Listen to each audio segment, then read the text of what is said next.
Hey YouTubers, this is another video from TeamGTheory. This is our first rant yet.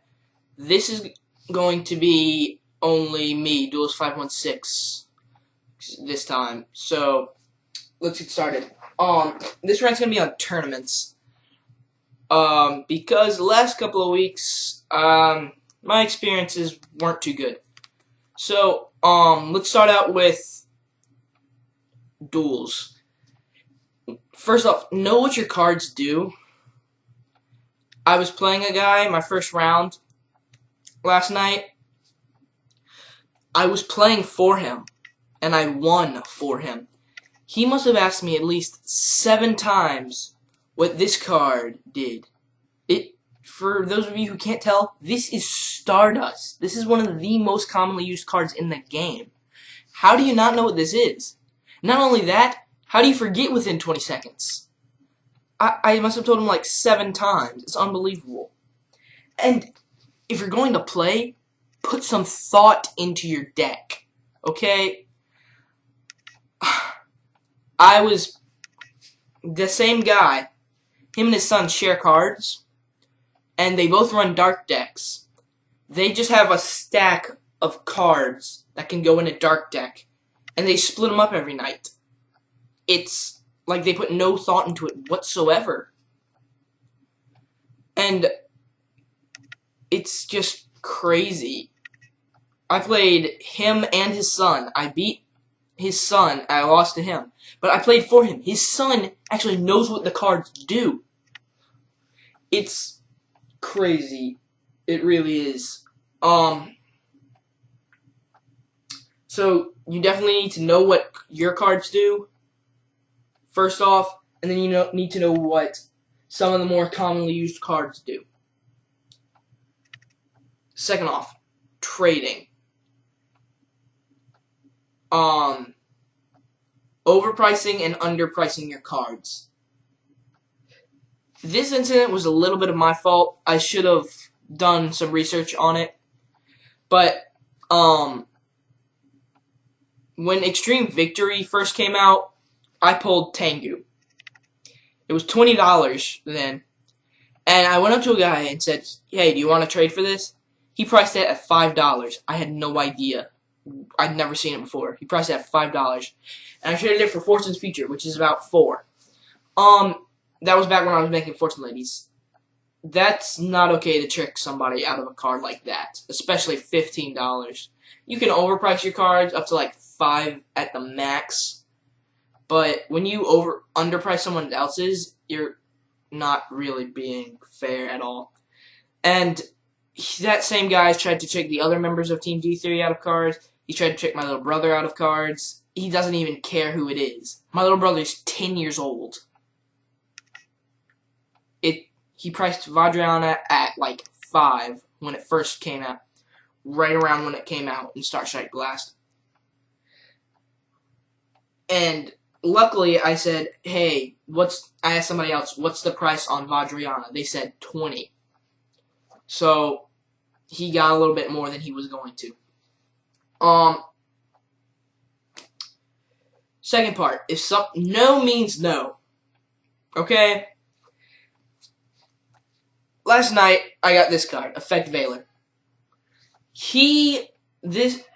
Two guys would not stop asking me to trade them this card.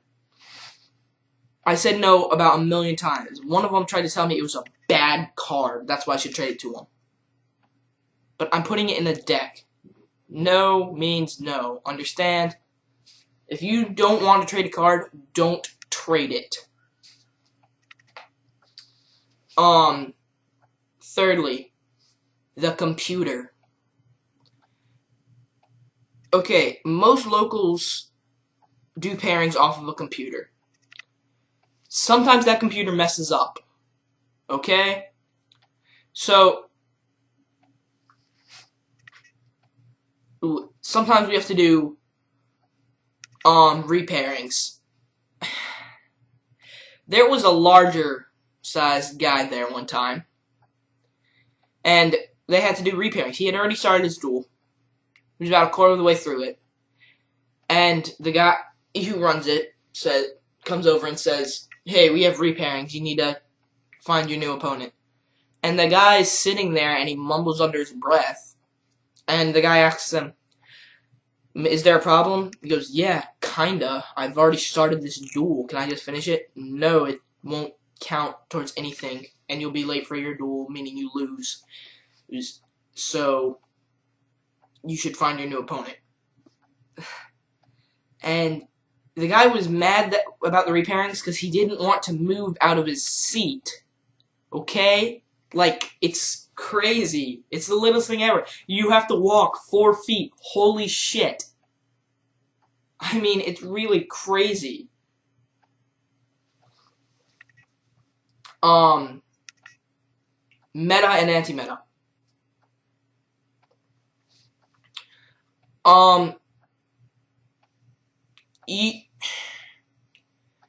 My friend is about 14, and he came to the tournament for the first time. He'd never played Yu-Gi-Oh! In his life. And he checked 13 and up because he was 14. He had no idea that meant meta. He's an anti-meta player, no matter how old he is. He gets up against a meta player and gets absolutely destroyed. So, after the game, he goes and talks to the guy who runs it. The guy, he tells him the problem, and the guy says, oh, I'll just give you a bye, and I'll give your opponent a bye.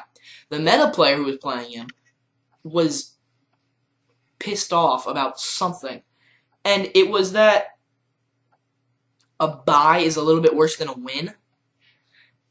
You're playing a guy that's never played in his life, and you're going to be mad because you get a bye. He didn't, like, it wasn't even his deck. The guy who'd never played in his life, it wasn't his deck. It was Cherry King's deck. And the guy is pissed off about something. He goes, no, he should lose, and I should win. Or you could both win, considering he's an anti-meta player. He shouldn't even be in your league. So, that's another thing. Just stay calm. Don't be so goddamn sensitive. Oh, last but not least, Tengu doesn't have to go in every deck. Understand? Okay. So, that's it. So, yeah, don't forget to comment, rate, subscribe. We'll see you next time. Bye.